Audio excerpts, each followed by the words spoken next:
I'm going towards welcoming Dr. Sanjay Pandya, who is a kidney specialist in Rajkot. I believe he is a celebrity in himself.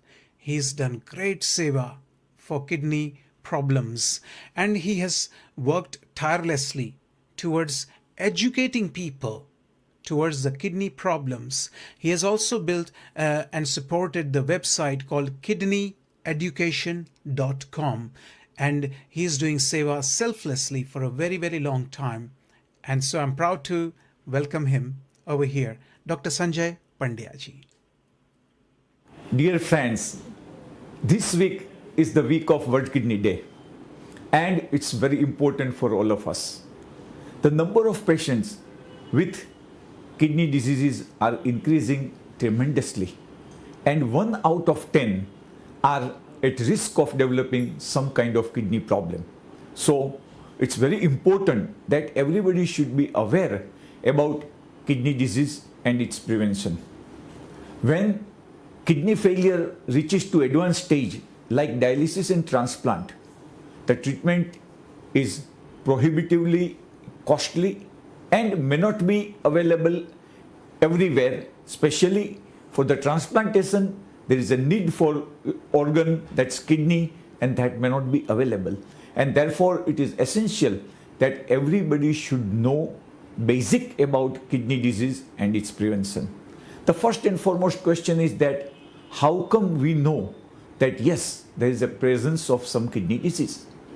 Many times, besides substantial damage to kidney, there may not be any symptoms, and symptoms develops only when the damage increases remarkably. So if any of the person develops swelling, anorexia, loss of loss of appetite, vomiting, if there is a hypertension at young age and patient develops complications because of all these associated problems, then one should think of kidney disease. Now, when we want to diagnose kidney disease, it's something which is very, very simple. Like if we want to diagnose diabetes and its severity, we go for blood sugar.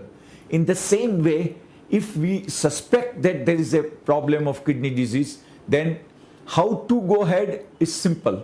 Just measure blood pressure, test urine, and blood test creatinine should be measured. The creatinine is the value which reflects kidney function. So when the value of creatinine increases, that suggests presence and severity of kidney disease. Now, how normal individual should take care of their kidney so that they don't develop kidney failure, they don't develop CKD?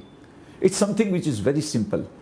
The first and foremost is regular exercise, keep yourself fit and maintain ideal body weight.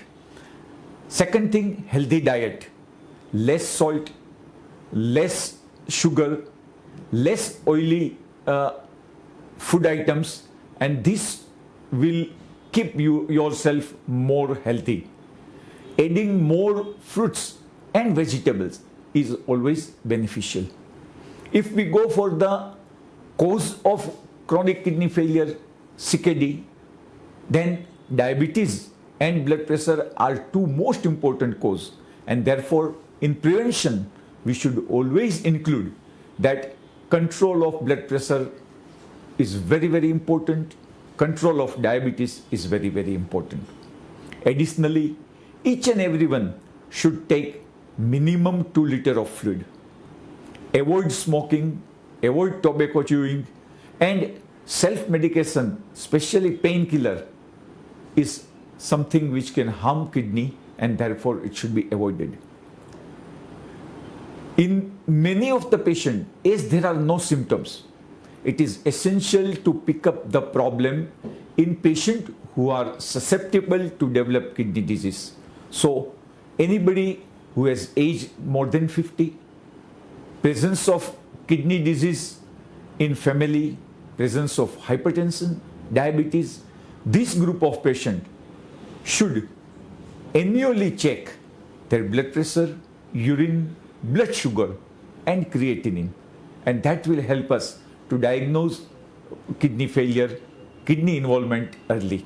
If you want to know more about kidney disease, we have a great website, kidneyeducation.com, which will provide all basic information about prevention and care of kidney disease in 37 languages. 200-page kidney book, Save Your Kidney, is available totally free from this website. Now, in the last, the important and very important part is that how can we help other patients who are suffering from kidney failure, who are on hemodialysis or peritoneal dialysis. The best treatment modality for end-stage kidney disease is kidney transplantation. But for transplanting kidney, we need kidney. And kidney may not be available anywhere, may not be available from family members in many of the cases. And therefore, only option available to us is the cadaver kidney transplantation. And for that, only thing which is possible, the very, very important thing is organ donation. All of us should sign a paper that yes, in any case, if we get into trouble and we are in position to donate kidney, our kidney and other organ should be given to those who are needy, and that is the best form of human service one can do even after the death. So organ transplantation is the need of the time and everybody should support it. I again will say that go through Kidney Education website and learn anything and everything about kidney disease in 37 languages. Thank you. Thank you very much, Dr. Sanjay ji. And as we saw, he's great philanthropist in himself. He's written that book and he's giving it free of charge to anybody who wants it, to learn how to reduce the causes which generally are well known for causing kidney disease. And he's helping the community. The only way we can help is we can spread this awareness. If we don't know the medical science, we can at least go and share the wisdom that is given out today. And to do so, hit that share button now. Share this out to your friends and family. This